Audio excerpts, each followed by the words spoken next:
Hey guys, welcome back to my channel. Today I am going to be doing my second impressions on the Anastasia Beverly Hills Subculture palette. If you want to see the end result, then please keep on watching. Okay, so here's the deal. I thought I was recording, but I wasn't. Luckily, I didn't go too far, but I did start out with the shade Dawn. And I applied that all to my transition area.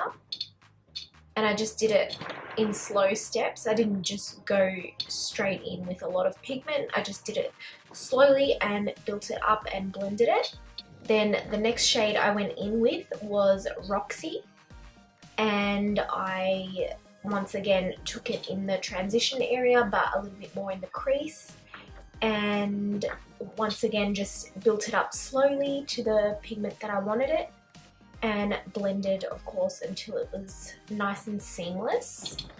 So it's a bit annoying that I didn't get that on camera, but let's just pretend that I'm doing that now. And I just used these windscreen wiper motions and did it really slowly and just built up the colour and just blended until it looks nice and seamless. The next shade I'm going in with is New Wave, and this is going into my crease. Once again, just the smallest amount of pigment and just really slowly building that up and blending it into my crease.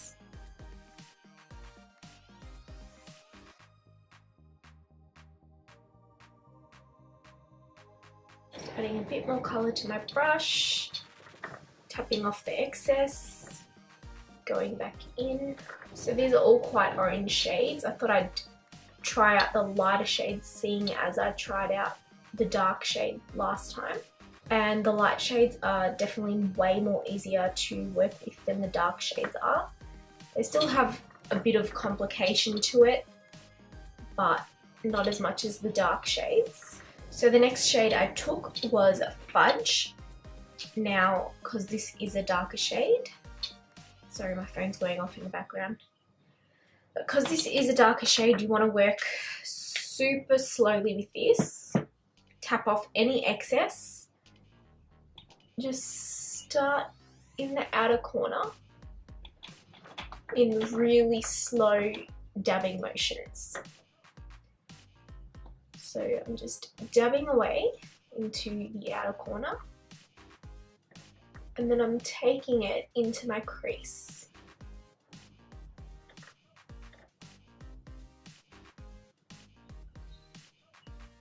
And slowly bringing it into my inner corner.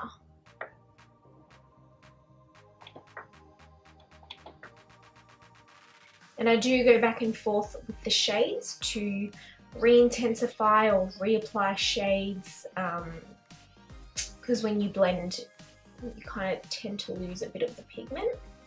And you can see how slow I'm applying it, just to make sure I don't get colour everywhere or where I don't want it to go like last time. So going back in with a fluffy brush and blending the edges.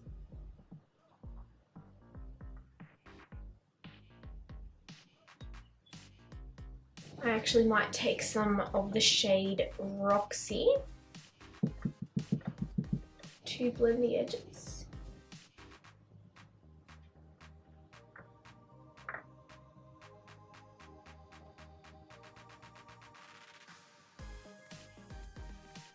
Now I'm going in with the shade Edge, and I'm lightly patting my brush into the palette. I'm only tapping the excess once, because I really want to pack on the pigment, and this is going onto my lid.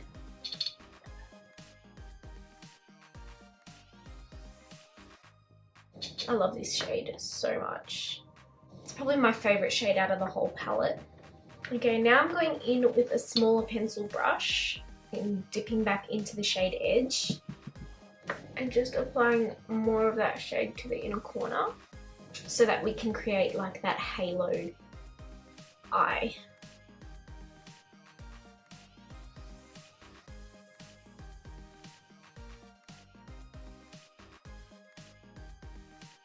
Now going back and blending the edges.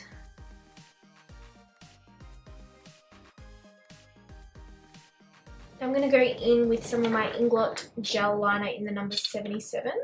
And I'm not going to apply a wing. I'm just going to do, like, I'm just going to follow my lash line. Just so that my eyelashes can blend in nicely. So now going into the bottom lash line, I'm going to take the shade Roxy. And this is going on my bottom lash line.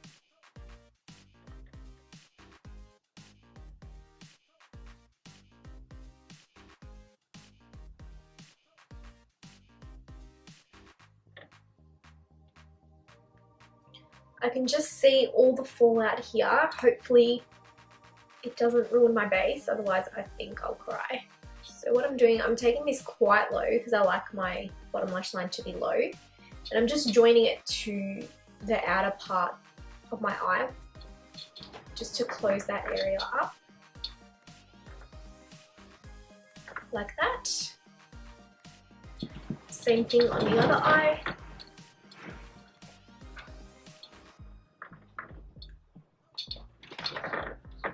Now I'm going to go in with Fudge, and this is going to go on the outer parts of my bottom lash line. So I'm just going to keep it on the outer parts, take it about halfway. I don't want to take it all the way in.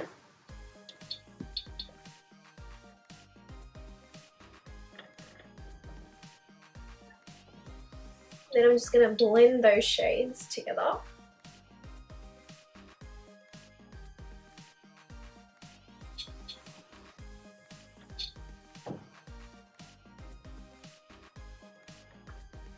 Okay guys, so my second impression on the Anastasia Beverly Hills Subculture palette are that the lighter shades are definitely much more easier to use. I'll show you the state of the palette. It's looking quite messy and got a lot of fallout in there, but it's still intact and it still works. Once again, the pigment is definitely there. It's amazingly pigmented. I wouldn't say it's buttery, it's definitely very powdery. And I noticed that when I sprayed my Fix Plus on my face, some of it got onto my eyes and made the yellow shade on my lid a little bit like, how do I explain it? Like chunky and like separated. It's just weird. I don't know how to explain it, but yeah. So if you're spraying setting spray, make sure you cover your eyes. I did have to go over the top of it just to make sure it was nice and pigmented. It is a beautiful palette overall. And I'll definitely keep using it. Probably won't reach for it as much as my other palettes because I do have palettes that are easier to use and less time consuming, but overall it's an okay palette. So yeah, definitely the lighter shades are easier to use than the darker shades. The darker shades are a lot more messier, obviously because they're darker. But yeah, I'm a lot more happy with this eye look than I was with the other one, with my first impressions video. My blending is a lot better. I'll just zoom you guys in so you can see what it looks like. Yeah, so I feel like it's much better. What are your guys' opinions? Have you guys tried this palette? Is there a special way to use it? Please leave me comments in the comment section down below. Help a sister out. Please thumbs up this video if you did enjoy it. Subscribe to my channel if you haven't already to be updated on latest uploads. Also make sure you hit the little bell icon just to get a notification when I do upload. I think it'll pop up on your phone in a banner or you get an email or something like that. And yeah, I guess I'll see you guys in my next video.